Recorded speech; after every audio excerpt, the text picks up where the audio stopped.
நம் முதல்வர் அவர்களை யாரெல்லாமோ ஒருமையில் பேசுகிறார். அப்போது நமக்கு கோபம் வருது.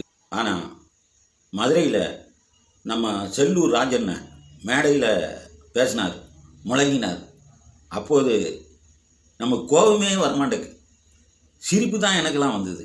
ஏன்னா அவ்வளவு ஆவேசத்துடன் அவர் கேள்வி கேட்டார். என்ன கேட்டார்?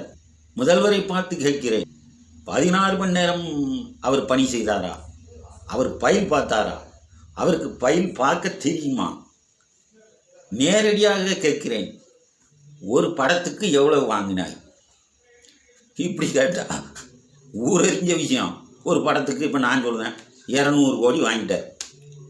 ஆனால் நம்ம செல்லூர் ராஜண்ண இந்த தர்மாக்கோல் ப்ராஜெக்டுன்னு ஒன்று கண்டுபிடிச்சி அதை கொண்டு போய் அணையில் போட்டு அதுக்கு ஒரு ரிப்ளையை கொடுத்து அது பறந்து போய் கரையில் போய் விழுந்தது.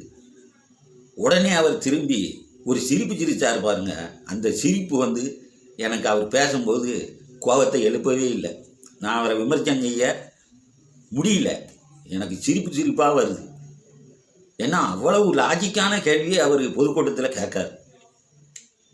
சரி, முதலமைச்சருக்கு 200 கோடி வாங்கிட்டார் ஒரு படத்துக்கு, இப்போ ஒத்துக்கிட்டார். அந்த தர்மாக்கோல் விவரத்தில் நீங்கள் எவ்வளோண்ணே வாங்கினீங்க செல்லூர் ராஜண்ண? அதை கொஞ்சம் சொன்னால் கொஞ்சம் நேர்மையான ஆளுன்னு சொல்லி உங்களை பார்த்து நாங்கள் நினச்சிக்கிடுவோம்.